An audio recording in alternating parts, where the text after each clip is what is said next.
माननीय सरकारवाह जी, माननीय क्षेत्र संघ चालक जी, माननीय प्रांत संघ चालक जी, उपस्थित सभी संघ के माननीय अधिकारीगण और राष्ट्र जीवन के विभिन्न क्षेत्रों में काम करने वाले सभी गणमान्य जन, विदेशों का प्रतिनिधित्व भारत में करने वाले सभी डिप्लोमैट्स, पूज्य संत चरण, माता भगिनी, 2018 में इसी प्रकार का एक कार्यक्रम इसी सभागृह में हुआ था। संघ के बारे में बहुत सारी चर्चाएं चलती ही है। ध्यान में आया कि चर्चा में जानकारी कम है। जो जानकारी है वो ऑथेंटिक नहीं है और इसलिए अपने तरफ से संघ की सत्य और सही जानकारी देना, जो भी संघ के बारे में चर्चा हो वो परसेप्शन के आधार पर न हो, फैक्ट्स के आधार पर हो। वो मालूम होने के बाद निर्णय क्या करना, निष्कर्ष क्या निकालना, वो तो जो सुनेगा उसका अपना अधिकार है। किसी को कन्विंस नहीं करना है, बस बताना है। इस उद्देश्य से वो संवाद हुआ और वो संवाद अपेक्षाकृत बहुत अच्छी तरह हुआ। संघ के बारे में सत्य जानने के बाद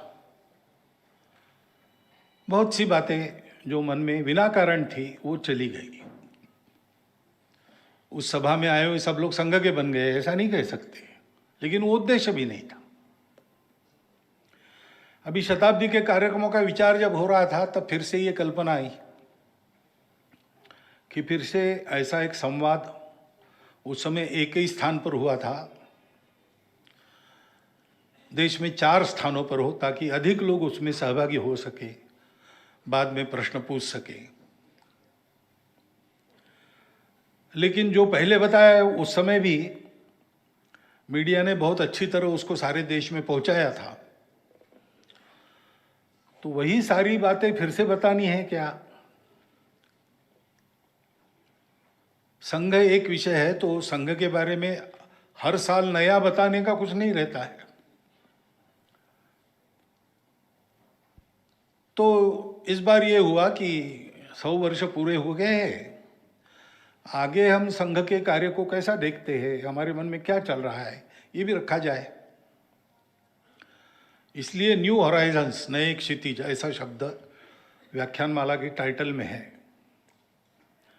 और दूसरा ये किया जाए कि 70-75% नए लोगों को बुलाया जाए। तो इसलिए जो 2 व्याख्यान होने वाले हैं उसमें आज के व्याख्यान में संघ के बारे में मैं बताऊंगा। पिछली बार जो 2 भाषणों में बताया वो एक भाषण में बताऊंगा। 100 साल की संघ की यात्रा हो रही है। क्यों हो रही है? संघ चलाना है ऐसा नहीं है। संघ चलाने का एक उद्देश्य है। और ये राष्ट्रीय स्वयंसेवक संघ क्यों शुरू हुआ,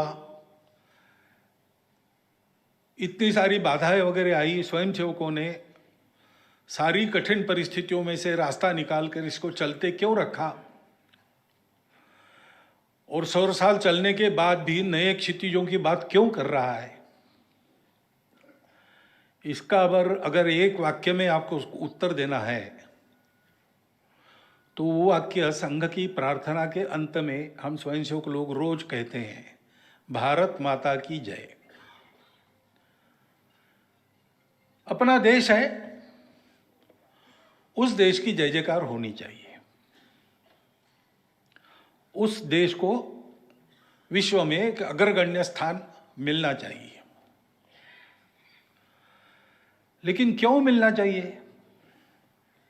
अग्रगण्य स्थान तो एक ही देश प्राप्त करेगा और विश्व में सैकड़ों देश हैं, उसके लिए भी एक नई स्पर्धा उत्पन्न करनी है क्या?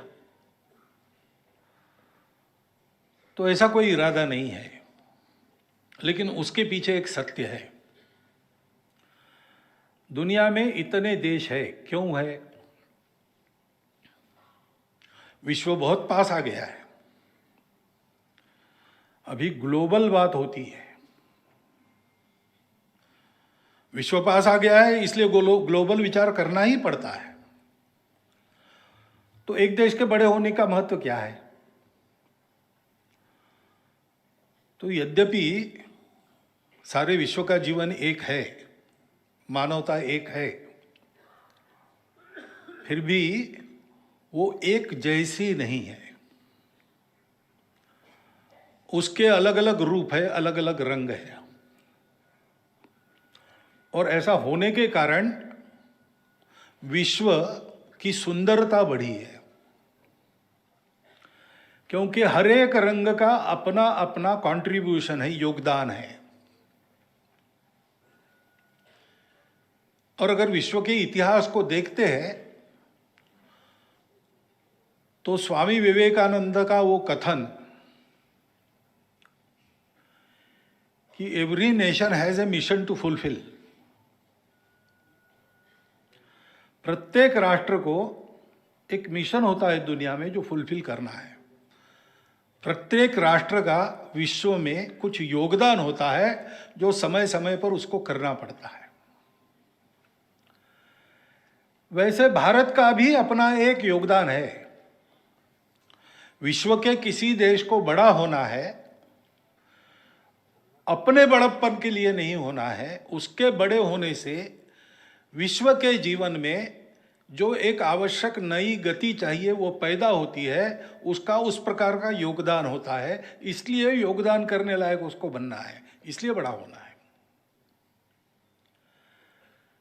और इसलिए संघ के निर्मिति का प्रयोजन भारत है, संघ के चलने का प्रयोजन भारत है, और संघ की सार्थकता भारत के विश्व गुरु बनने में है। क्योंकि भारत का एक योगदान दुनिया में हो, योगदान उसको देना है, उसका समय आ गया है। इसके बारे में कल हम अधिक चर्चा करेंगे। परंतु ये भारत के उत्थान की शुरुआत कब हुई? तो एक धीमी और लंबी प्रक्रिया है जो अभी भी चल रही है। हमारे इतिहास में हम जानते हैं कि हम वैभव के शिखर पर थे, स्वतंत्र थे, फिर आक्रमण हुए, हम परतंत्र हुए, और 2 बार बड़ी परतंत्रता झेलकर हम स्वतंत्र हुए। उस परतंत्रता में से मुक्त होना ये पहला काम था। अपने देश को बड़ा करना है तो स्वातंत्र्य आवश्यक है। श्रृंखलाओं में बंधा आदमी स्वतंत्रता प्राप्त नहीं कर सकता, और इसलिए अपने लिए कुछ कर भी नहीं सकता है। तो ये स्वातंत्र्य के लिए प्रयास शुरू हुए, और एक व्यापक अखिल भारतीय प्रयास, उसके लिए युद्ध 1857 में हुआ। वह युद्ध कुल मिलाकर विफल हुआ, और उस विफलता के कारण देश में विचार शुरू हुआ कि ये हमारा देश है, हमारी जनसंख्या प्रचंड है, हमारे अपने राजा महाराजा है, हजारों मील दूर से आकर मुट्ठी भर लोग जो इस देश को जबरदस्ती चला रहे थे, उनके सामने हम हार कैसे गए, हार क्यों गए? तो बहुत आशावादी लोगों का उत्तर था कि इस बार हार गए तो क्या हो गया, फिर से एक बार ऐसा ही प्रयास करना चाहिए, सशस्त्र क्रांति। तो एक धारा वो फिर से बह चली, क्रांतिकारकों की धारा। देश के लिए अपना जीवन, अपना यौवन हवन करने वाले लाखों उदाहरण उस धारा में से निकले, जो हम सब के आज भी प्रेरणा स्रोत है, आदर्श है जीवन के बारे में। देश समर्पित जीवन कैसा होता है। परंतु उस धारा का प्रयोजन समाप्त हो गया स्वतंत्रता मिलने के बाद, और इसलिए सावरकर जी उस धारा के एक दैदीप्यमान रत्न थे। उन्होंने स्वतंत्रता के बाद पूना में अपने उस क्रांतिकारक अभियान का समापन विधिवत कर दिया, सार्वजनिक कार्यक्रम करके। तो धारा अब नहीं है, उसकी आवश्यकता भी नहीं है, परंतु देश के लिए जीने मरने के लिए प्रेरणा स्रोत वो धारा बनी है। लेकिन कुछ लोगों को लगा कि ये लड़ाई में हम कम थे इसलिए नहीं हारे हैं, हमको राजनीति का पता नहीं है, लोगों में राजनीतिक जागृति नहीं है, केवल सैनिक लड़ेंगे तो काम नहीं होता है, सामान्य व्यक्ति भी खड़ा होना चाहिए, और इसलिए हम परतंत्र है इसका उनको भान करा देने वाला राजनीतिक उपक्रम करना चाहिए। तो उस स्वतंत्रता के युद्ध के बाद 57 के बाद भारतीय असंतोष ठीक से व्यक्त हो और वो हानि न करे, इसलिए कुछ व्यवस्था हो रही थी, लेकिन इन सब लोगों ने उसको अपने वश में कर लिया और उसको स्वतंत्रता के लड़ाई का हथियार बनाया। इंडियन नेशनल कांग्रेस के नाम से वो धारा चली। उसी में से अनेक प्रकार के राजनीतिक प्रवाह निकलकर आज हम देखते हैं इतने सारे राजनीतिक दल अपने देश में है। स्वतंत्रता के पहले स्वतंत्रता के लिए लोगों की राजनीतिक जागृति, ये लक्ष्य उनका था और वो अच्छी तरह से हो गई। सामान्य व्यक्ति भी, चरखा तो अपने देश का परंपरागत है, वो नई बात नहीं थी, लेकिन देश के लिए चरखा चलाना ये बात सिखाई उस राजनीतिक आंदोलन ने। देश के लिए जीना मरना, हर काम में देश का विचार करना, ये वातावरण सारे देश में हो गया। फलस्वरूप स्वतंत्रता मिली। सशस्त्र संघर्ष भी चल रहा था, उनका भी बड़ा योगदान था। कुछ दुनिया की परिस्थिति भी थी। स्वतंत्रता प्राप्त होने के बाद उस धारा को जिस प्रकार जैसे प्रबोधन करना चाहिए उस प्रकार होता तो आज का दृश्य का कुछ अलग होता, लेकिन वैसा हुआ नहीं, ये हम सब लोग देख रहे हैं। दोषारोपण करने की बात नहीं, ये फैक्ट है। एक धारा थी, उन्होंने कहा कि ये सब होगा लेकिन अपने समाज में कुछ कमियां हैं, रूढ़ी कुरीतियों से ग्रस्त अपना समाज है, उसको आधुनिक शिक्षा का स्पर्श नहीं है, अंधविश्वासों से भरा है, उसको ठीक करना चाहिए। और इसलिए तरह तरह के सुधार आंदोलन अपने देश में हुए और कुछ आज भी चल रहे हैं। उनका परिणाम तो हुआ, प्रभाव तो हुआ, लेकिन सब कुछ ठीक नहीं हुआ। अभी भी ऐसे सुधार के उपक्रम, सुधार के अभियान, सुधार के आंदोलन करने पड़ते हैं। और एक धारा थी जिन्होंने कहा कि पहले अपने मूल पर चलो फिर से, हम उसको भूल गए हैं। स्वामी दयानंद सरस्वती, स्वामी विवेकानंद, दो मुख्य नाम उसमें लिए जाते हैं, जिन्होंने अपने मूल पर समाज को खींचने का प्रयास किया। उसके चलते जो जो हुआ, इन पहले की 3 धाराओं सहित भारत में आज जो कुछ चल रहा है उस पर इनका प्रभाव है। कहीं ना कहीं प्रेरणा स्रोत वहाँ पर है, कहीं ना कहीं विचार का जो प्रवाह है वो वहाँ से जुड़ता है। परंतु ये चारों धाराएं चली जैसा भारत हमको चाहिए। 75 वर्ष आज़ादी के पूरे हुए, लेकिन हम अभी ऐसा नहीं कह सकते कि वैसा खड़ा हुआ। इसका कारण क्या है? संघ के निर्माता जो थे डॉक्टर हेडगेवार,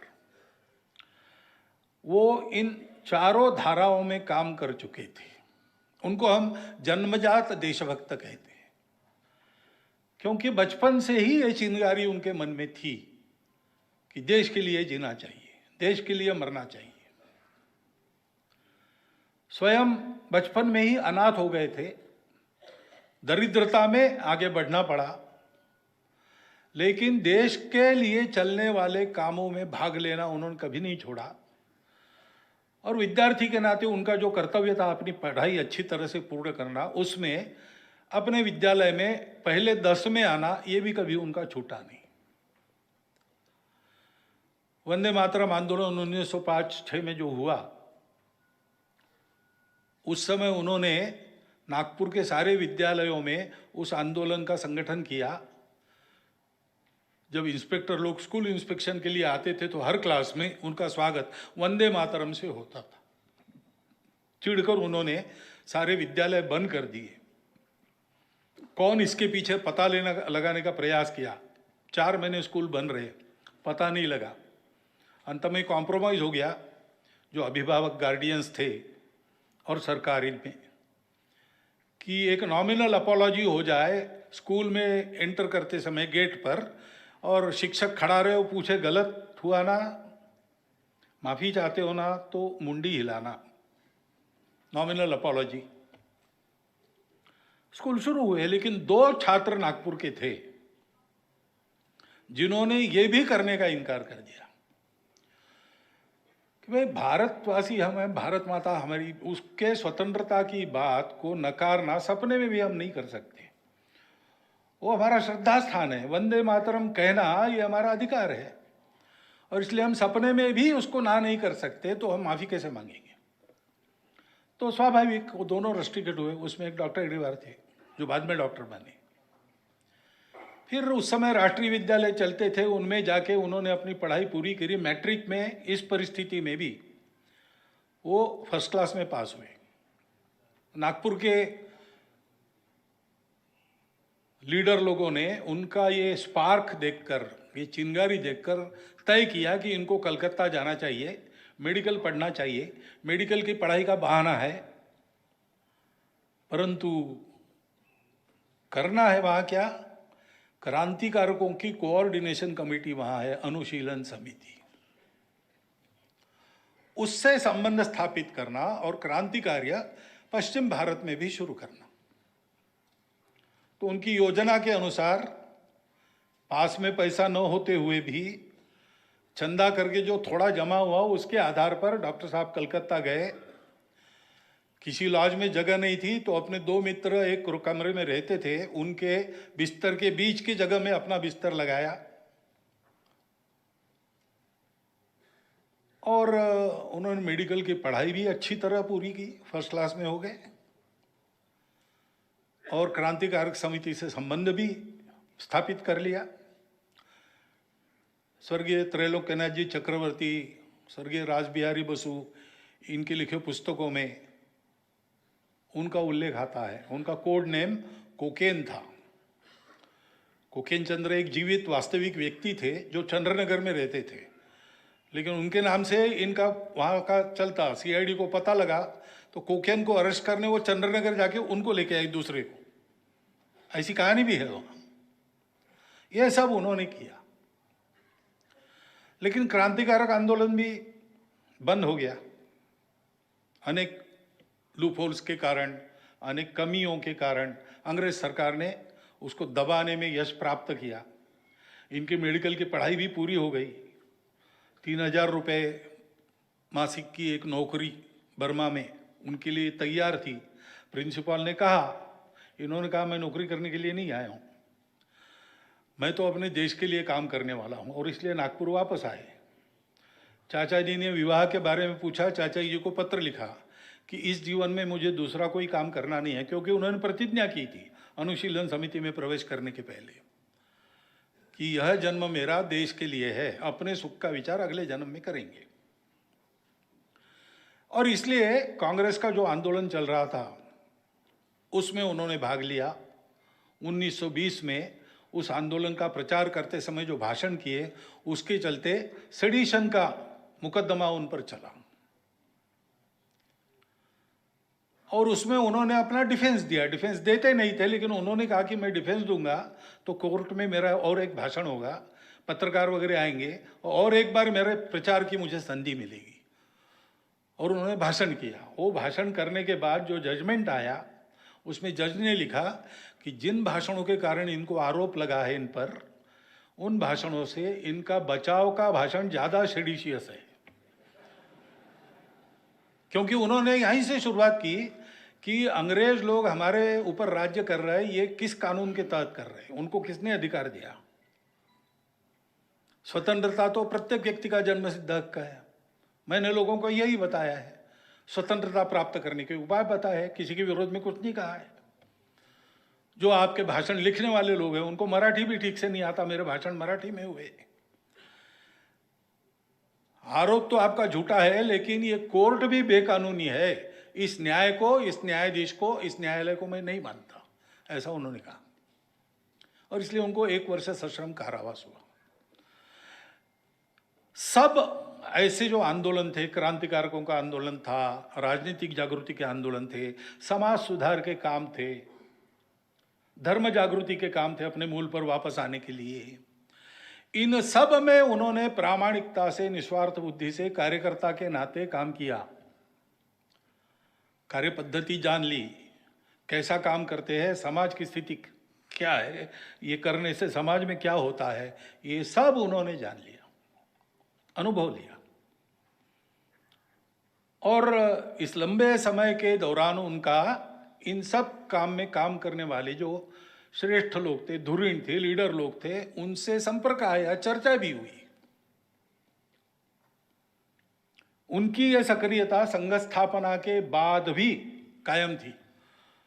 संघ शुरू होने के बाद 1930 में जंगल सत्याग्रह हुआ। उस जंगल सत्याग्रह में भी वो संघ के सरसंघ चालक हो गए थे, उसको छोड़कर नया सरसंघ चालक नियुक्त करके आंदोलन में गए। वहां भी उनको 1 वर्ष सश्रम कारावास की सजा हुई। वो काटकर वापिस आए, फिर जो सरसंघ चालक बने थे उन्होंने अपना कार्यभार वापस कर लिया, फिर संघ का नेतृत्व किया। तो उनका अनुभव था। और इस दौरान सबसे बात हुई उनकी, सुभाष बाबू से, महात्मा जी से, लोकमान्य तिलक से, चंद्रशेखर आजाद, भगत सिंह, राजगुरु जी को तो महाराष्ट्र में अंडरग्राउंड उन्होंने रखा, नागपुर में रखा। बाद में लगा कि नागपुर सेफ नहीं उनके लिए, तो अकोला में भेजा। ये सब करते हुए इन सब लोगों से चर्चा होती थी, तो उनको ध्यान में आया कि सब लोगों को ऐसा लगता है कि हमारे उपाय अधूरे रहेंगे अगर इस समाज के जो कुछ दुर्गुण हैं, जो घुस गए हैं इसमें, उसको दूर न किया जाए।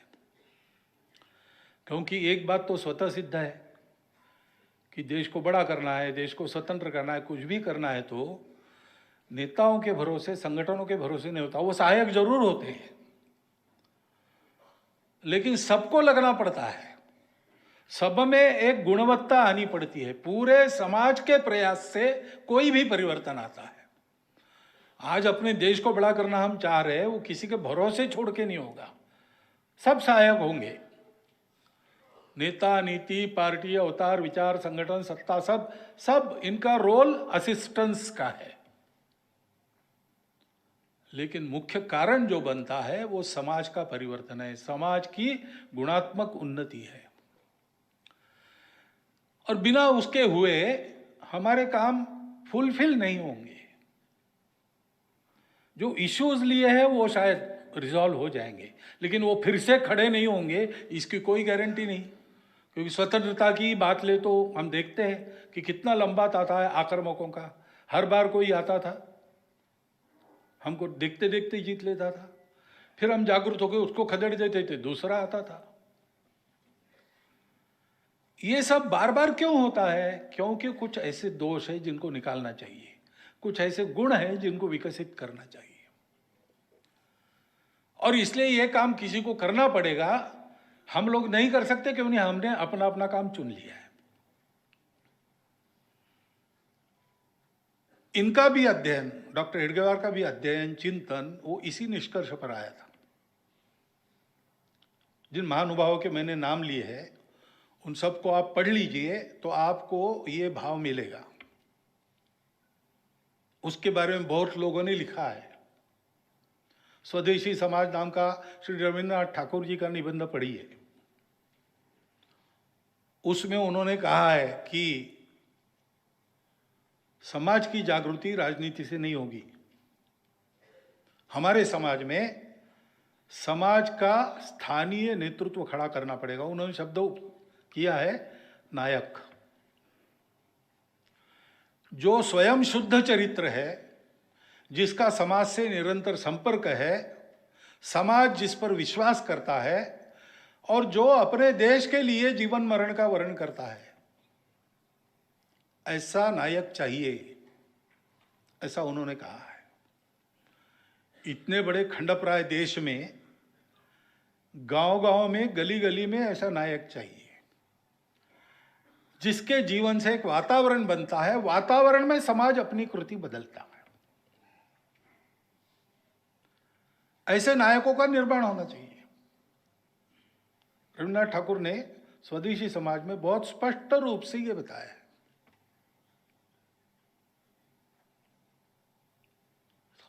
इन सब के बोलने में, लिखने में ये बात आई है कि राष्ट्र को खड़ा करना है तो अपना राष्ट्र नया नहीं बनाना है। हमारे यहाँ पहले से हिंद स्वराज में गांधी जी ने लिखा है कि युवा वृद्ध को प्रश्न पूछता है कि अंग्रेजों के आने के कारण रेल लाइन वगैरह आ गई, सारा देश एक बन गया। तो वृद्ध के रूप में वो गांधी जी उत्तर देते हैं हिंद स्वराज में कि ये भी बात तुमको अंग्रेजों ने ही सिखाई है। अंग्रेजों के आने के बहुत पहले हमारा देश एक था। तो हमारे देश का अस्तित्व ये बहुत प्राचीन है। परिस्थितियां बदलती है, उसमें परिस्थिति बदलती है, इसलिए वो एकत्व नहीं बदलता। स्वदेशी समाज में ही रविन्द्रनाथ जी ने लिखा है कि कोई नया व्यक्ति हम में आने से हम भारत के लोग डरते नहीं, क्योंकि सबके प्रति अपनेपन का हमारा स्वभाव है। इस देश में हिंदू, मुसलमान, बौद्ध आदि आदि आपस में संघर्ष नहीं करेंगे, इसी देश के लिए जिएंगे, इसी देश में मरेंगे। आपस में संघर्ष करते करते कोई एक हल वो इसका निकाल लेंगे और साथ में जिएंगे। आगे वो कहते हैं कि ये हल अहिंदू न होकर विशिष्ट रूप से हिंदू होगा। ये उन्होंने लिखा है। उस शब्द के बारे में क्या है बाद में बताता हूं मैं, परंतु यह विचार सब में था कि अपना देश प्राचीन समय से एक है, अपने समाज को उन्नत बनाना चाहिए। वो सदा के लिए संकट परंपरा का निवारण करने का एकमात्र उपाय है। लेकिन फुर्सत नहीं है, तो डॉक्टर हेडगेवार ने सोचा कि किसी को फुर्सत नहीं है तो मैं इसके प्रयोग करता हूं। ये बात उन्होंने त्रैलोक्यनाथ चक्रवर्ती जी को बहुत पहले 1911 से 14 वो कलकत्ता में रहे शायद, उस समय बताई थी। और नागपुर वापस आने के बाद मेडिकल की पढ़ाई पूरी करके आंदोलनों में भाग लेते लेते उन्होंने इसके कई प्रकार के प्रयोग किए कि ये कैसे हो सकता है, संपूर्ण देश को जोड़ा कैसे जा सकता है, संपूर्ण देश को बड़ा कैसे किया जा सकता है, देश के व्यक्ति में गुणवत्ता का निर्माण कैसे किया जाता है। इसके अनेक प्रयोग किए उन्होंने भारत सेवाश्रम संघ के काम को देखा था। वो जिस अनुशीलन समिति के सदस्य थे, उनके भी कई ऐसे मनुष्य निर्माण के कार्यक्रम चलते थे। ये सारा अनुभव लेकर उन्होंने एक चिंतन किया, एक उपाय निकाला, उसका प्रयोग किया।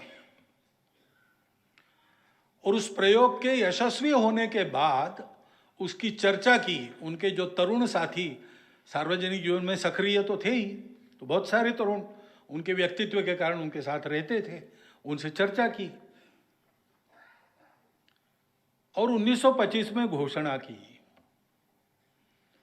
100 वर्ष हम आज मना रहे, लेकिन प्रत्यक्ष ये इस संघ का बीजारोपण उसके कई वर्ष पहले डॉक्टर साहब के मन में हुआ था। मन में उस बीज ने एक आकार धारण किया अंदर एक अंकुर धारण किया और 1925 के विजयादशमी के बाद डॉक्टर साहब ने घोषणा की कि आज से यह संघ हम प्रारंभ कर रहे हैं। उद्देश्य उन्होंने कहा संपूर्ण हिंदू समाज का संगठन।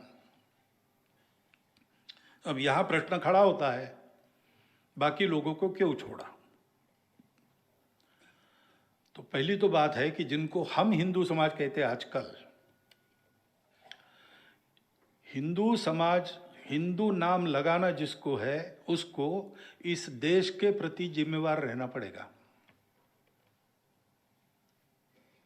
ये रिस्पॉन्सिबल समाज है, क्योंकि इसको नाम मिला है, इस देश के लोगों को वो नाम मिला है, बहुत पहले मिला है। महावीर प्रसाद जी द्विवेदी है, उन्होंने लिखा है कि जरतुष्ट्र के काल में बाहर के लोगों ने हमको ये नाम दिया, हमको तो जरूर नहीं थी अलग नाम की। हमने अपना धर्मशास्त्र लिखा तो मानव धर्मशास्त्र यही उसका नाम है,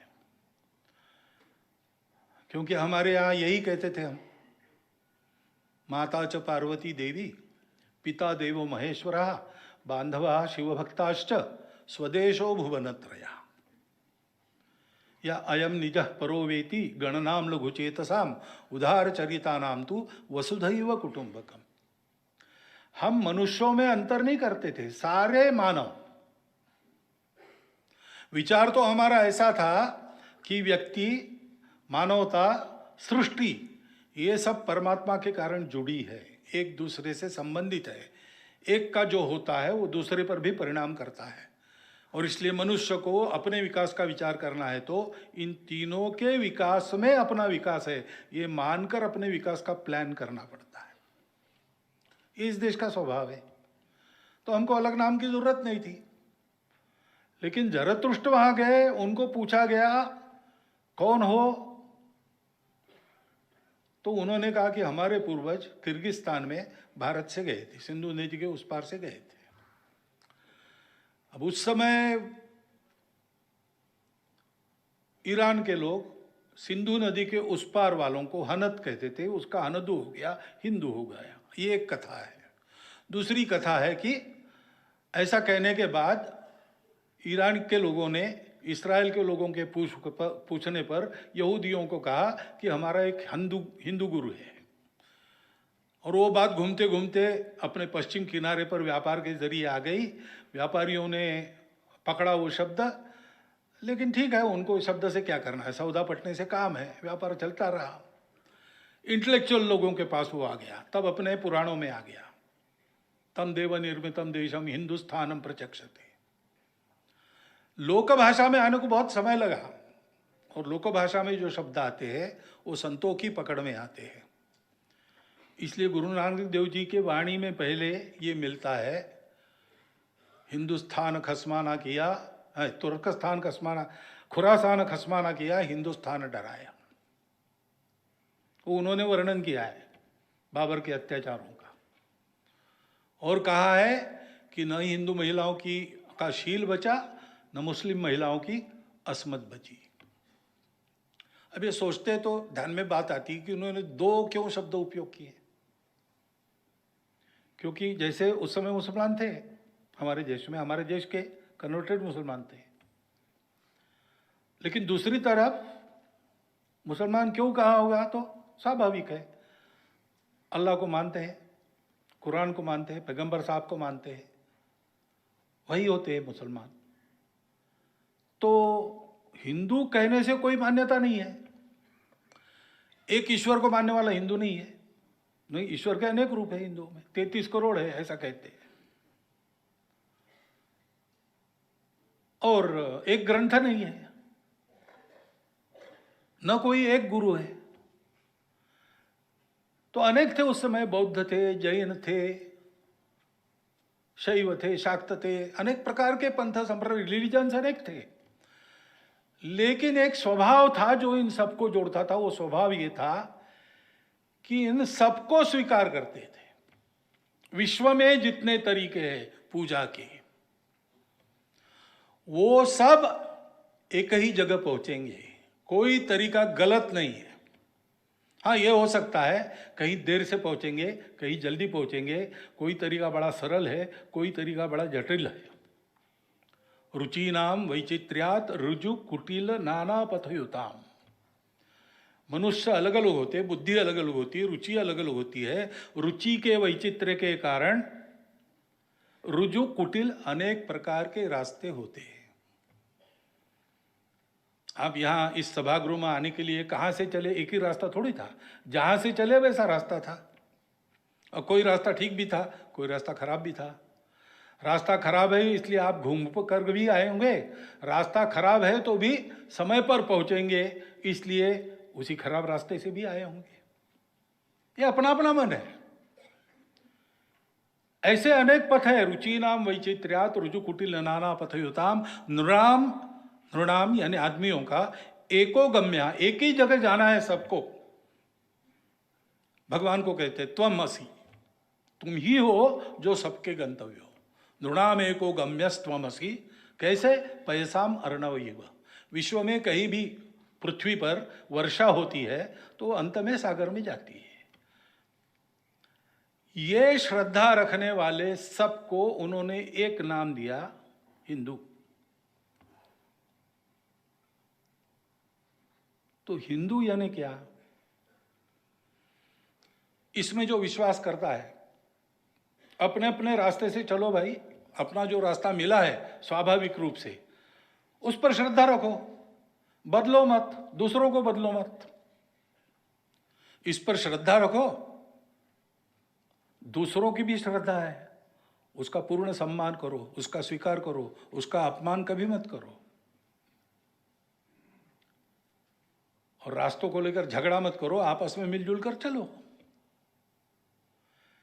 ये परंपरा जिनकी है, ये संस्कृति जिनकी है, वो हिंदू है। और ये परंपरा संस्कृति ऐसी क्यों बनी? इसका कारण भारतवर्ष है। भारत का भूगोल ऐसा था कि हम प्रोटेक्टेड थे चारों तरफ से।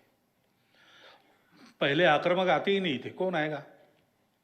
सागर लांघकर कौन आएगा? वो जहाज नहीं थे, वो इतनी बर्फीली चोटियां लांघकर कौन आएगा? पूरा सैन्य लेकर तो नहीं आ सकता। इसलिए हम सुरक्षित थे। और अंदर भरपूर था, जनसंख्या भी इतनी नहीं थी जितनी आज है। और इसलिए सब लोग इस वृत्ति के बने कि भाई मिलजुल कर रहो, फालतू झगड़ा क्यों करते हो? दुनिया को शायद परिस्थिति मिली होगी स्ट्रगल फॉर एग्जिस्टेंस और सर्वाइवल ऑफ द फिटेस्ट इसकी, लेकिन हमारे प्राचीन समय में भारत में ये स्थिति नहीं थी। There was no struggle, it was abundant for everybody. और जो परंपरा थी उसमें संयम था, इसलिए देयर वॉज अबंडेंस। तो झगड़ा क्यों करना है? क्यों नहीं करना है? क्यों? जीना है ना, तो मिलजुल कर जी सकते हैं, झगड़ा कौन करेगा? और इसलिए हमको फुर्सत भी मिली, हमको सुरक्षा भी मिली, हमको समृद्धि भी मिली। तो हमने जो एक ह्यूमन सर्च सारी दुनिया में चलता है, और दुनिया बाहर का देखकर रुक गई, जो दिखता है उसके आगे कुछ नहीं है, माइक्रोस्कोप लगाओ तो ज़्यादा दिखता है, उसके परे कुछ नहीं है, ऐसा सोच के दुनिया रुक गई। हम वहाँ रुके नहीं, हमने दृष्टि को अंदर कर लिया और अपने अंदर की सत्य को खोजा हमने। और उसने हमको बताया कि सर्वत्र एक ही है, दिखता अलग अलग है, सब एक है। और इसलिए अपना स्वाभाविक धर्म क्या है? समन्वय, संघर्ष नहीं। तो ये जो संस्कृति थी, उस संस्कृति का उपजाव क्यों हुआ? वो इसी के कारण हुआ है। और इसलिए उस मातृभूमि के प्रति भक्ति है। माँ ने हमको अन्न पोषण केवल इतना नहीं दिया, संस्कार दिए है। भारत माता ने हमको ये संस्कार दिया है, वो हमारी माँ है। और ये केवल कपोलकल्पित बात नहीं है, इसके आधार पर प्राचीन समय से हमारे पूर्वज जीते आए हैं। ऐसा जीवन खड़ा करने के लिए उन्होंने खून पसीना सब बहाया, प्राणदान भी किया है। इस भूमि के संरक्षण संवर्धन के लिए भी बलिदान दिया है, परिश्रम किया है। वो इतिहास हमको प्रेरणा देता है, वो पूर्वज हमारे पूर्वज है। इनको मानने वाला वास्तव में हिंदू है। लेकिन जब संघ शुरू हुआ तब ये परिस्थिति थी कि ऐसे सब लोग अपने आप को हिंदू नहीं कहते थे, और आज भी नहीं कहते कुछ लोग। तो हिंदू के हम प्रकार मानते हैं, जो जानते हैं वो हिंदू है, उनको गौरव है। जो जानते हैं वो हिंदू है, लेकिन गौरव क्या करना भाई, दुनिया में होते हैं, हम हिंदू है, चलो। और जो जानते हैं लेकिन किसी कारण नहीं कहते, कारणों में नहीं जाता, नहीं कहते। और जो जानते नहीं है कि वो हिंदू है, लेकिन ऐसे लोगों को भी जो जानते नहीं है, हिंदवी कहने से बुरा नहीं लगता, भारतीय कहने से बुरा नहीं लगता, सनातन का भी कुछ लोग स्वीकार करते हैं। ये शब्द क्या है, समानार्थी शब्द है। और इसलिए हम लोग ऐसा नहीं कहते कि आप हिंदू ही कहो, आप हिंदू हो, ये हम बताते हैं। नहीं भाई, हम हिंदवी है, हम भारतीय है, ठीक है। इसका कंटेंट समझो। इन शब्दों के पीछे केवल शब्दार्थ नहीं है, एक कंटेंट है। वो कंटेंट जियोग्राफिकल नहीं है, उस कंटेंट में एक भक्ति है भारत माता की, उस कंटेंट में एक परंपरा है पूर्वजों की, जो हम सबके समान है। डीएनए को भी देखो, वही है। 40,000 वर्ष पूर्व से भारतवर्ष के लोगों का डीएनए एक है, अखंड भारत की भूमि पर जो जो है। और हमारी संस्कृति है मिलजुल कर रहने की। ये बातें अलग अलग अलग रूप जो है वो हमें अलगाव पैदा नहीं करते, क्योंकि हम ये मानते ही नहीं कि एक होने के लिए यूनिफॉर्म होना पड़ता है। यूनिफॉर्मिटी से यूनिटी आती है, ऐसा नहीं है। डाइवर्सिटी में भी यूनिटी है, क्योंकि डाइवर्सिटी भी यूनिटी का ही प्रोडक्ट है।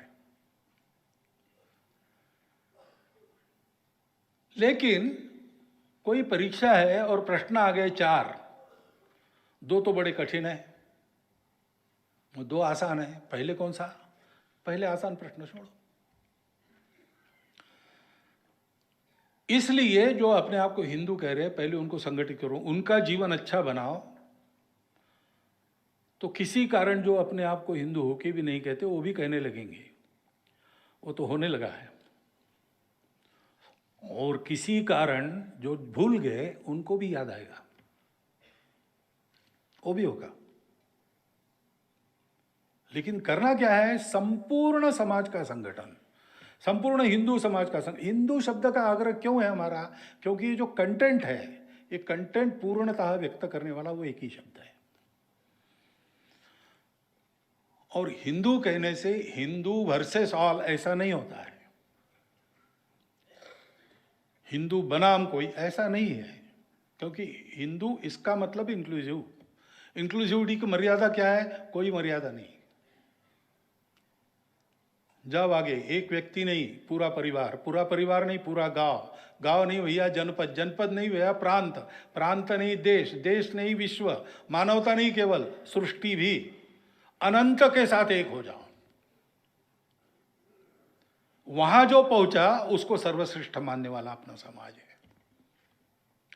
और इसलिए ये कोई संकुचित बात नहीं है, उल्टा ये अपने सारे विकास को संपूर्ण विश्व के साथ एक रूप होने को एक खुला रास्ता देने वाली बात है। उनका संगठन करना, इसलिए संघ निकला, क्योंकि पूरा समाज ऐसा होगा तभी होगा। लेकिन होने के लिए तो कुछ करना पड़ेगा, केवल तैयार होने से काम नहीं चलता, तैयारी का उपयोग करना पड़ता है। तो ये विचार किया गया कि तैयारी जो करनी है उसके 2 भाग है, एक तो मनुष्यों को तैयार करना, दूसरा मनुष्यों ने काम करना।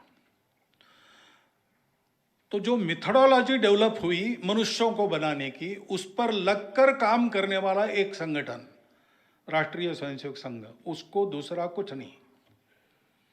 उसकी शाखा है, उसके स्वयंसेवक हैं,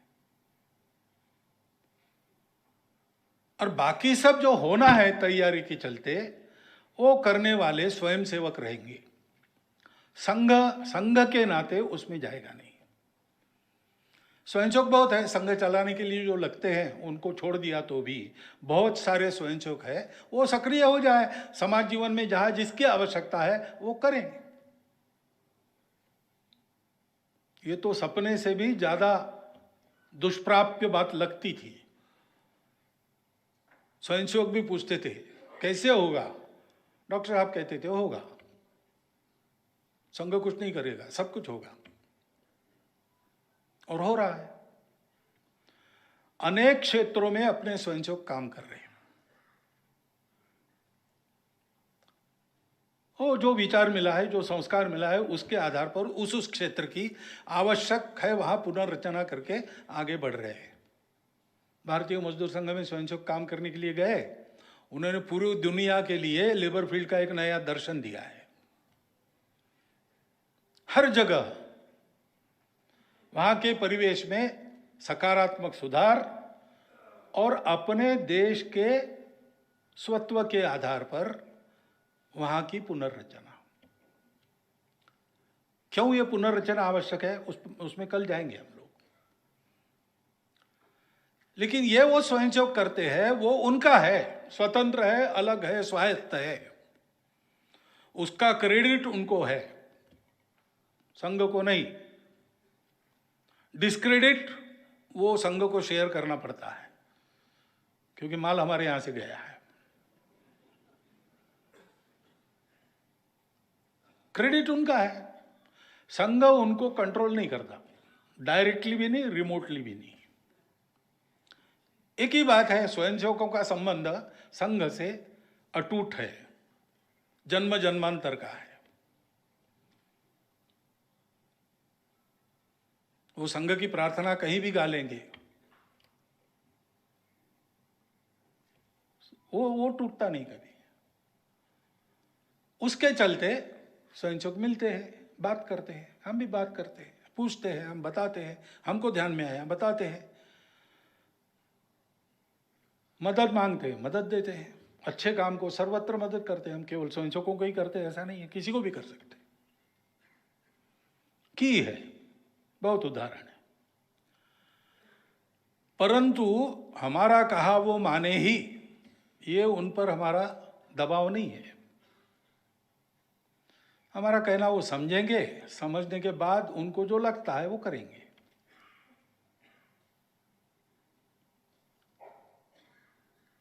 क्योंकि उनके क्षेत्र में वो काम कर रहे हैं, उनका अनुभव है, उनकी एक्सपर्टाइज है, हमारी नहीं है ऐसा नहीं है, लेकिन करना तो उनको है।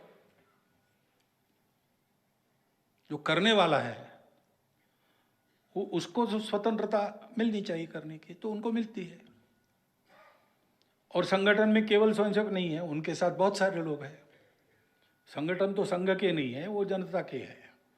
स्वयंसेवकों ने खड़ी की है, अथवा पहले से जो थे उसमें स्वयंसेवक है, उसमें उनका प्रभाव कम ज्यादा होता है।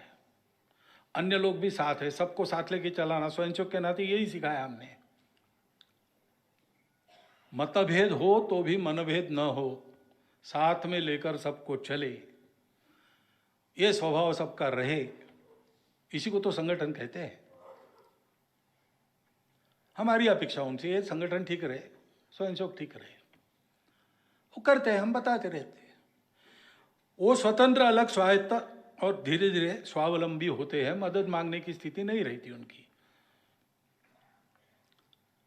विचार, संस्कार और आचार ये ठीक रहे, इतनी हम स्वयंसेवक की चिंता करते हैं, संगठन की चिंता वो करते हैं, वो हमारी नहीं है। इस प्रकार हम आगे जाते हैं, और ये हमको एक दबाव गुट नहीं बनाना है सबका मिलके। भारत में, पूरे भारत में सबको संगठित करने के लिए संघ है। तो आपको भी अनुभव आया होगा कि 30 साल 40 साल पहले शायद आप में से बहुत लोग संघ के घोर विरोधी रहे होंगे और शायद उनमें से कुछ लोग आज संघ के समर्थक बन गए। आप घोर विरोधी थे तब भी अपने थे और आज हमारे हैं तब भी अपने ही है। एक देश है, 142 करोड़ का देश है, कितने मत होंगे? बहुत मत होते हैं। मत अलग होना ये अपराध नहीं, ये तो प्रकृति ने दिया हुआ गुण है। अलग अलग विचार एक साथ जब सुनते हैं और कोई सहमति बनती है तो उसमें से प्रगति होती है।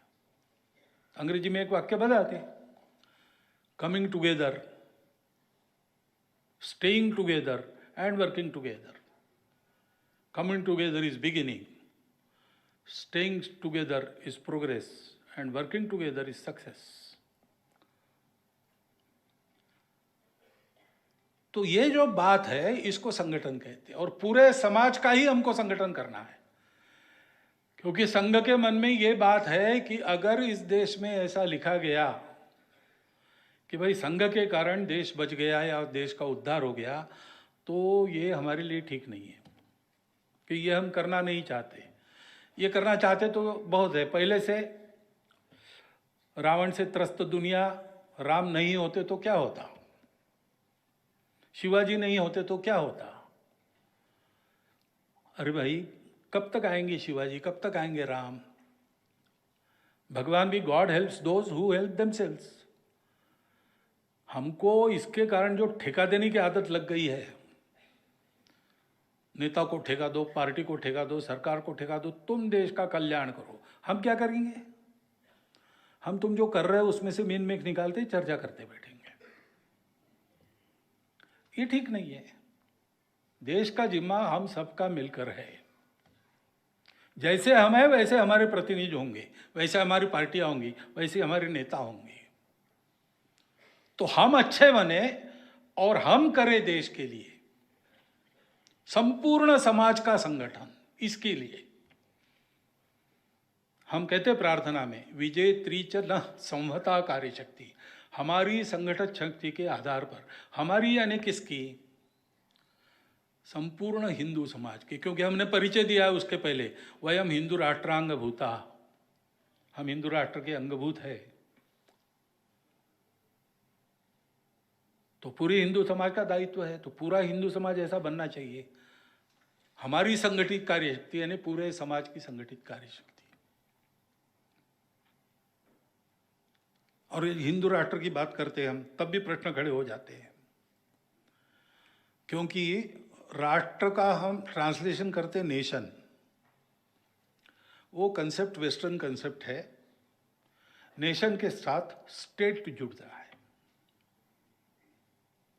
राष्ट्र के साथ स्टेट आवश्यक नहीं है। हमारा राष्ट्र है, पहले से है। हिंदू शब्द निकाल के आप विचार करो, हमारा राष्ट्र पहले से है। गांधी जी ने भी कहा है, एक राष्ट्र के नाते हम लड़े हैं, बार बार लड़े हैं। उत्तर से दक्षिण, पूर्व से पश्चिम हमारा संचार रहा है। पूरे देश के साथ हमारी सेंसिटिविटी जुड़ी है। हम एक राष्ट्र है। इस राष्ट्र में हम सर्वदा स्वतंत्र नहीं थे, लेकिन राष्ट्र था। सदा हमारे राजा नहीं थे, अंग्रेज भी राजा हो गए, तुर्क अरब भी राजा हो गए, लेकिन राष्ट्र था।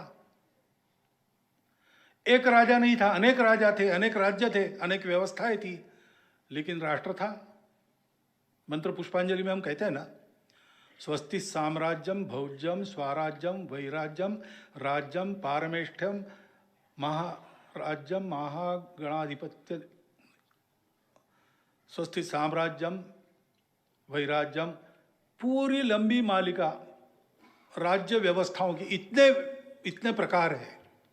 और फिर भी आगे कहते हैं पृथिव्यै समुद्र पर्यंताया एक राट इति। समुद्र पर्यंत जो पृथ्वी है, पृथ्वीराज यानी कृषि योग्य बनाई भूमि, उसमें एक राट है। चक्रवर्ती थे तब भी हम यही कहते थे, चक्रवर्ती नहीं थे, अलग अलग राज्य थे, तब भी हम यही कहते थे। अंग्रेज राजा थे तब भी हम यही कहते थे। विदेशी आकर राज करते थे तब भी हम यही कहते। राष्ट्र था, सत्ता बदलती रही। हिंदू राष्ट्र शब्द का सत्ता से कोई मतलब नहीं, और हिंदू राष्ट्र के प्रखर होते, विद्यमान रहते जो जो शासन रहा है वो शासन हमेशा पंथ संप्रदाय का विचार करने वाला शासन नहीं है। उसमें सबके लिए न्याय समान है। पंथ संप्रदाय, भाषा, कुछ भी नहीं, कोई भी भेद नहीं, प्रजा के लिए समान न्याय। और इसलिए जब हम हिंदू राष्ट्र कहते हैं तब हम किसी को छोड़ रहे, ऐसा नहीं है। हम हिंदू राष्ट्र कहते हैं तो किसी का विरोध कहते, ऐसा नहीं है। संघ इसमें से हुआ ही नहीं है। संघ किसी विरोध में, प्रतिक्रिया में नहीं निकला है। गुरुजी के प्रेस कॉन्फ्रेंस में गुरुजी को पूछा गया कि हमारे गांव में तो मुसलमान और ईसाई है नहीं, हमारे यहाँ शाखा का क्या काम है। गुरुजी ने कहा कि भैया तुम्हारे गांव की छोड़ दो, पूरे दुनिया में भी मुसलमान ईसाई नहीं होते तो भी हिंदू समाज अगर इस अवस्था में रहता तो संघ की शाखा की आवश्यकता थी, क्योंकि संगठन किसी के विरोध में नहीं होता। आप सब लोग कुछ ना कुछ तो व्यायाम करते होंगे, कम से कम मॉर्निंग वॉक, इवनिंग वॉक करते होंगे। आपको कोई पूछे कि आप ये व्यायाम कर रहे, किसको पीटने का इरादा है? अरे भाई, व्यायाम अपने आप को तंदुरुस्त कहने के लिए। अब कभी मारपीट होती है तो व्यायाम का शरीर काम में आता है, ये बात अलग है। लेकिन व्यायाम का उद्देश्य किसी को मारने के, स्वस्थ होना शरीर की स्वाभाविक अवस्था है, संगठित होना समाज की स्वाभाविक अवस्था है, बिना उसके कोई काम सफल नहीं होता है। इसलिए संपूर्ण समाज का संगठन ये करता है संघ, और ये 100 साल से कर रहा है। और 100 साल की यात्रा के बारे में कहे तो क्या बताएं। पहले ही हमको डॉक्टर हेडगेवार ने बताया कि संगठन के जीवन में 3 स्थितियां रहती, वो पार करनी पड़ती, उसके बाद फिर कार्य सिद्धि होती है। पहली अवस्था रहती है उपेक्षा की। संघ की भी उपेक्षा, विचार की मान्यता नहीं थी संघ शुरू हुआ तब। डॉक्टर हेडगेवार को पूरे देश में प्रसिद्ध लीडर नहीं थे। देखने में व्यक्तित्व भी ऐसा बहुत एक भरभक्कम शरीर वाला आदमी, काला ही था, चेचक के दाग थे चेहरे पर, सामान्य वेश, मध्यम वर्गीय महाराष्ट्रियन का जैसे रहता था उस समय वैसा, और सामान्य भाषा, ऐसे ही थे। प्रचार का कोई साधन नहीं था, विचार मान्यन बिल्कुल नहीं था। लोग तो कहते थे डॉक्टर हेडगेवार पागल हो गया, बच्चों को लेके देश को बढ़ाने की बात कर रहा है। हिंदू राष्ट्र बिल्कुल मान्य नहीं था। अच्छे अच्छे हिंदू लोग कहते थे कि हिंदू तो अब मरने जा रहा है, छोड़ो, this is a dead society, ऐसा बोलते थे। और इसलिए उपेक्षा थी। हमारे प्रचारक थे, संघ कार्य के लिए निकले, कोई प्रचारक की शब्द नहीं था, लेकिन अंदर एक चिंगारी जग गई, निकल गए तो कुछ था ही नहीं, ठौर ठिकाना। भागलपुर में, बिहार में पहले बार प्रचारक गए नागपुर से, जैसे तैसे जुगाड़ करके उनको टिकट का पैसा तो डॉक्टर साहब ने दिया। कुछ उस समय 3 रुपया 12 आना भागलपुर तक का टिकट था, तो उनके पास में 1.25 रुपया बचा। भागलपुर में कोई परिचित नहीं, बिहार में कोई परिचित नहीं, काम शुरू नहीं हुआ था शायद, रहने का ठिकाना नहीं, कुछ नहीं। तो पटना से भागलपुर एक पैसेंजर जाती थी, रात को पहुंचती थी वहाँ, रात भर पड़ी रहती थी, सुबह निकल आती थी। उस पैसेंजर में रात को सोते थे। स्टेशन पर ही सारा सुबह वाला निपटते थे और फिर गांव में घूमते रहते थे रात तक। इसके घर जाओ, उसके घर जाओ, इसकी बात करो, उससे बात करो। खाने को कुछ नहीं था तो एक भुना चना बेचने वाला था, उससे दोस्ती कर ली। 1 पैसे का वो थोड़ा ज़्यादा चना उनको रोज देता था, उस पर उनका भोजन चलता था। शाखा शुरू हो गई तो एक बाल स्वयंसेवक के घर कोई पर्व था, भोजन के लिए कोई चाहिए था। इसने उनको पूछा आप ब्राह्मण हैं क्या? उसने कहा हाँ। तो बोले चलिए हमारे यहाँ एक ब्राह्मण चाहिए। तो इसलिए उसके घर गए। उसके माताजी को पता चला कि ये एमकॉम है और सब छोड़कर हिंदू समाज को संगठित देश के लिए आया है। तो उस माताजी ने बताया कि भागलपुर में 11 बजे दोपहर, रात को 8 बजे तुम्हारा भोजन होना चाहिए। कहीं नहीं तो हमारे यहाँ आओ, मैं 11 बजे के बाद 1 घंटा राह देखूंगी, फिर गांव में घूमूंगी, तुम्हारा भोजन हुआ कि नहीं देखूंगी, हुआ होगा तो मैं करूंगी, नहीं तो नहीं करूंगी। अभी अभी मैं वहाँ क्षेत्र प्रचारक बन के गया, तब मैंने देखा वो जो बालक था 8वीं में उस समय, वो हमारे विभाग संघ चालक बन गए थे, उनके घर में ये चलता था। उस समय तो हमारी ये हालत नहीं थी। एक बड़े प्रसिद्ध नेत्र शल्य विशारद के यहाँ हमारा भोजन था, वहाँ हमारा भोजन हो रहा था। महाशय हमारे विभाग संघ चालक जी बैठे थे, हमने बोला आइए, तो बोले नहीं मेरा घर में भोजन है। तो फिर जाइए, समय हो गया। क्यों गया? उन्होंने कहा नहीं, आपका भोजन पूरा होने के बाद मुझे रिपोर्ट करना पड़ेगा, तब घर में बहुएं भोजन करेगी। समाज ने हमको संभाला, जैसा संभाला वैसा हम रहे, किसी बात की मान्यता नहीं, एक श्रद्धा लेकर चले, डॉक्टर हेडगेवार विश्वास रखकर चले। और फिर विरोध शुरू हुआ। क्या विरोध हुआ? किसी स्वयंसेवी संगठन का इतने लंबे समय तक इतना कड़ा विरोध और कटु विरोध, इसका भी कोई पुस्तक आप देख के तैयार कर सकते हैं। क्या क्या नहीं हुआ। झूठे आरोप मढ़े गए, हत्याएं हुई, संघर्ष हुआ। अपने को बचाने को जितना लड़ना था उतना हम लड़ते थे, लेकिन हमको बताया जाता था ये अपना ही समाज है। गुरुजी के घर पर हमला हुआ फरवरी में 48 में, तो साहब एक स्वयंसेवक रक्षण करने गए, उन सबको गुरुजी ने घर भेज दिया, जाओ अपना समाज है। इस समाज ने जब अपने को सराहा तब अच्छा लगा ना, और वही अगर मारने को आता है तो मेरे घर के आंगन में मेरा रक्त बहेगा, समाज का नहीं बहेगा। आप सब लोग जाओ वापस। ये वृत्ति थी, क्योंकि आधार क्या है हमारा?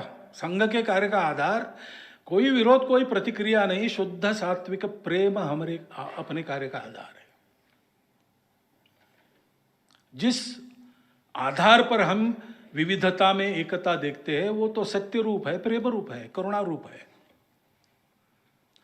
संघ के स्वयंसेवकों ने हमेशा यही मन में बात रखी कि ये सब होगा, लेकिन सब अपने हैं। और जैसा मैं कहता हूं, संघ हिंदू के नाते चलता है, तो हिंदू का ये अपनापन केवल हिंदू के लिए नहीं है, वसुधैव कुटुंबकम है। वही बीज रूप में हम परिवार में अपनेपन के आधार पर चलते हैं। हम गांव को अपना गांव मानकर चलते हैं, देश को अपना देश मानकर चलते हैं। ये क्रमिक विस्तार हमारा होता है। ये मनुष्य जीवन के क्रमिक विकास का आलेख है। ये ध्यान में रखकर स्वयंसेवकों ने हमेशा बरता है। पास में कुछ नहीं था, स्वयंसेवकों की निष्ठा, स्वयंसेवकों की श्रद्धा, उनका विश्वास, इसके आधार पर संपूर्णतः स्वयंसेवकों के आधार पर हम चले। हमने अपने पद्धति में भी यही रखा है, संघ को स्वयंसेवक चलाएंगे। हम परावलंबी नहीं हैं, हम सब मामलों में स्वावलंबी है। Main money and ammunition. हमारे पास कार्यकर्ता नहीं थे, हमने रेडीमेड कार्यकर्ता नहीं लिए, हमने अपने कार्यकर्ता खुद बनाए, वो बन रहे हैं। कार्यकर्ता बनते हैं, वो शाखाएं चलाते हैं, शाखाएं चलती है, कार्यकर्ता बनते हैं, वो बनते हैं, अधिक शाखाएं खुलते हैं, अधिक कार्यकर्ता बनते हैं। पैसा हमारे स्वयंसेवक साल में एक बार गुरु दक्षिणा करते हैं, संघ को चंदा नहीं देते, दान नहीं देते। देश के लिए समर्पित होने की मेरी प्रतिज्ञा है, तो वास्तव में समर्पण मेरा कितना भावना की दृष्टि से कितनी उत्कटता पर है, इसका टेस्ट करते हैं। वो साल भर जमा करते हैं, बढ़ता रहे इसलिए सब्जी खाना छोड़ देते हैं, दाल खाना छोड़ देते हैं, चाय पीना बंद कर देते हैं। बच्चा अपना एक एक पाई कहीं से मिले जमा करके उसको गुरु दक्षिणा में डालता है।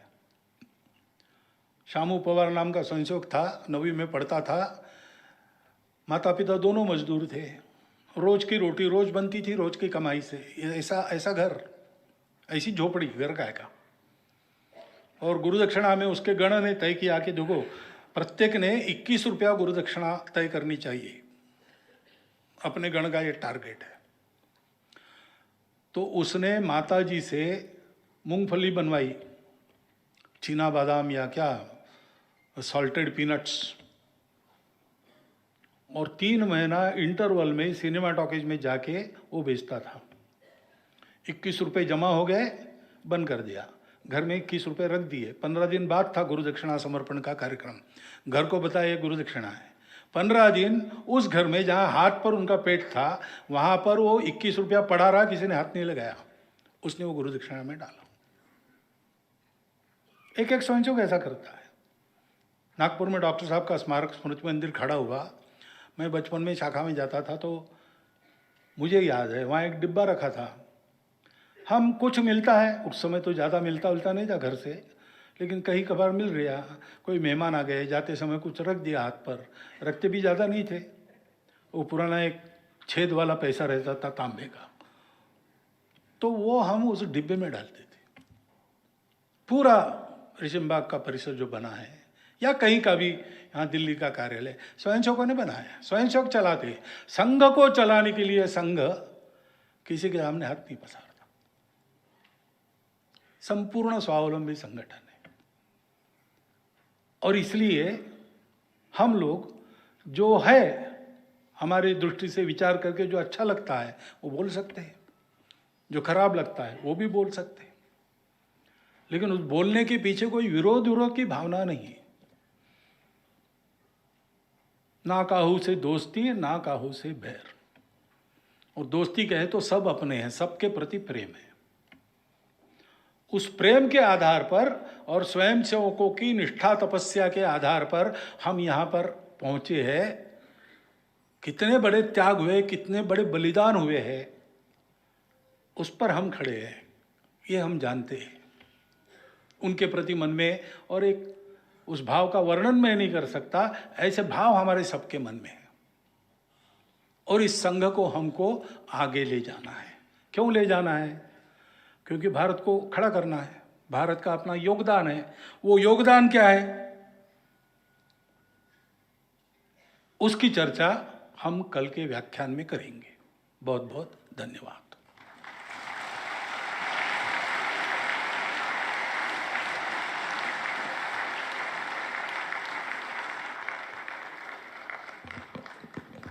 पूज्य सत्संग चालक जी का बहुत आभार है।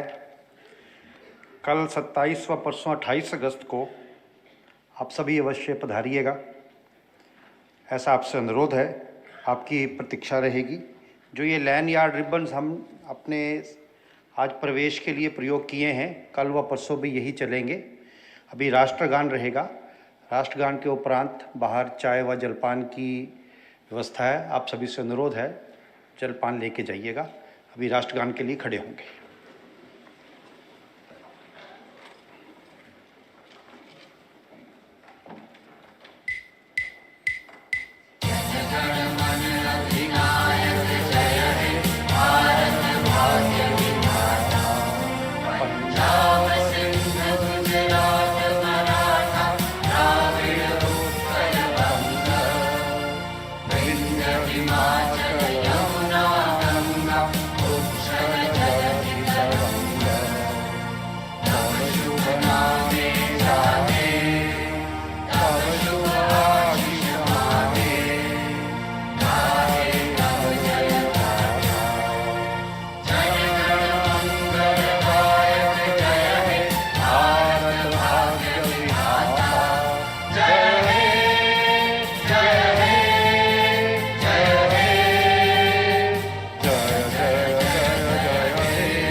बाहर पार्किंग के लिए 20 हमने डिस्प्ले के लिए वहाँ पर सिंबल्स लगाए हैं। आपकी गाड़ियाँ जब वहाँ पहुँचेंगी तो ड्राइवर को फ़ोन करके पूछ सकते हैं वो कौन से नंबर के पास खड़े हैं, तो आपको उनको ढूंढने में सरलता होगी। सभी कृपया चाय व अल्पाहार लेके जाएंगे। हाँ, और जो फीडबैक और प्रश्न हैं, ये जो ड्रॉप बॉक्स बने हैं इधर दाएं बाएं तरफ हैं, बाहर भी ड्रॉप बॉक्सेस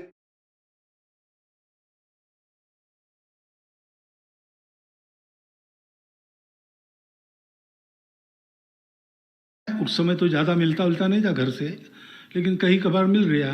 कोई मेहमान आ गए, जाते समय कुछ रख दिया हाथ पर, रखते भी ज़्यादा नहीं थे। वो पुराना एक छेद वाला पैसा रहता था तांबे का, तो वो हम उस डिब्बे में डालते थे। पूरा रेशमबाग का परिसर जो बना है, या कहीं का भी, यहाँ दिल्ली का कार्यालय स्वयंसेवकों ने बनाया, स्वयंसेवक चलाते। संघ को चलाने के लिए संघ किसी के सामने हाथ नहीं पसारता, संपूर्ण स्वावलंबी संगठन है। और इसलिए हम लोग जो है हमारी दृष्टि से विचार करके जो अच्छा लगता है वो बोल सकते हैं, जो खराब लगता है वो भी बोल सकते हैं, लेकिन उस बोलने के पीछे कोई विरोध की भावना नहीं है। ना काहू से दोस्ती, ना काहू से बैर। और दोस्ती कहे तो सब अपने हैं, सबके प्रति प्रेम है। उस प्रेम के आधार पर और स्वयंसेवकों की निष्ठा तपस्या के आधार पर हम यहाँ पर पहुँचे हैं। कितने बड़े त्याग हुए, कितने बड़े बलिदान हुए हैं, उस पर हम खड़े हैं, ये हम जानते हैं। उनके प्रति मन में, और एक उस भाव का वर्णन मैं नहीं कर सकता, ऐसे भाव हमारे सबके मन में है। और इस संघ को हमको आगे ले जाना है। क्यों ले जाना है? क्योंकि भारत को खड़ा करना है, भारत का अपना योगदान है। वो योगदान क्या है, उसकी चर्चा हम कल के व्याख्यान में करेंगे। बहुत बहुत धन्यवाद।